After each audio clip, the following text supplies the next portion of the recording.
प्रथम तो मैं दो एक संस्मरण बताना चाहूंगा। उस समय की निर्दयता, पराकाष्ठा और अपने जैसे शासकीय अधिकारी सरकार की नजर में स्वयं को श्रेष्ठ सिद्ध करने के लिए जब सीमाओं से बाहर चले जाते हैं, उसका एक छोटा सा उदाहरण यह है।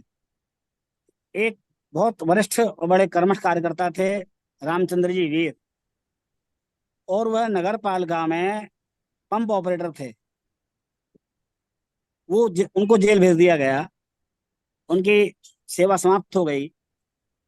उनके वियोग में उनका 6 साल का पुत्र जब मृत हो गया, और जब उसके लिए हमारे संपर्क के अधिवक्ताओं ने प्रयास किया पिताजी आ जाएं पैरोल पर बच्चे के संस्कार के लिए, तो उसके लिए मना कर दिया गया।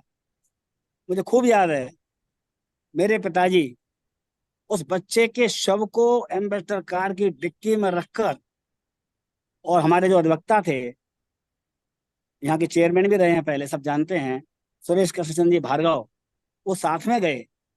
जिलाधिकारी एम रंजन के आवास पर जाकर जब वो गाड़ी खड़ी कर दी गई, तो आप आश्चर्य करेंगे कि हमारी परंपरा में कम से कम 13 दिन का तो शोकावकाश होता ही है, वो संस्कार किए जाते हैं। 1 घंटे की मोहलत, मैं इस बात को 1 घंटे की मोहलत उस पिता को मिली संस्कार के लिए।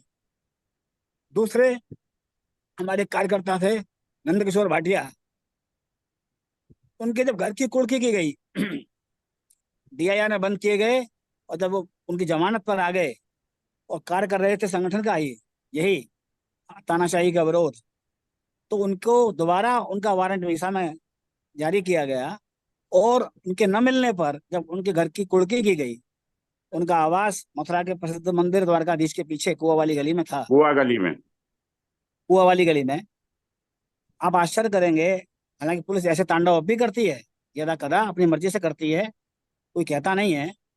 तो उसके जो घर में सुबह का आटा मड़ा हुआ था रोटी बनाने के लिए, उस तक को पुलिस उठा के ले गई।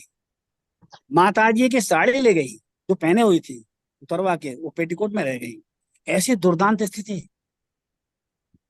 ये एक, मैंने केवल 2 प्रसंग बताए हैं, अनेक ऐसे प्रसंग हैं। नाखून खींच लेना, और प्लास से पेड़ पर उल्टा उंगलियों को लटकाना। दबा देना, ये तो सामान्य चीजें हैं भाई साहब, गर्ग साहब। वो तो लटकाना कोई बड़ी बात नहीं है। यानी केवल इस अपराध में कि हम तानाशाही का विरोध कर रहे हैं, कोई हम अपराधी नहीं हैं। ये सब को झेलने की क्षमता, ये सब संस्कार केवल और केवल हमें ध्वज प्रणाम करने के बाद आए।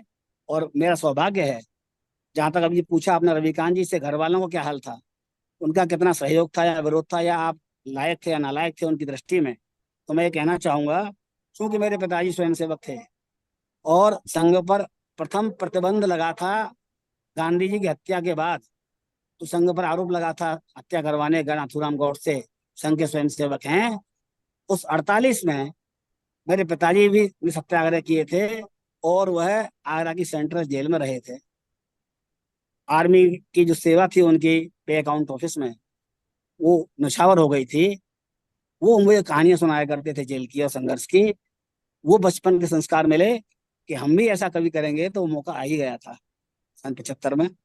और वही जेल, और उसी प्रकार की घटनाएं, उसी प्रकार के अत्याचार हमने झेले, और उसका बल मिला हमें शाखा से।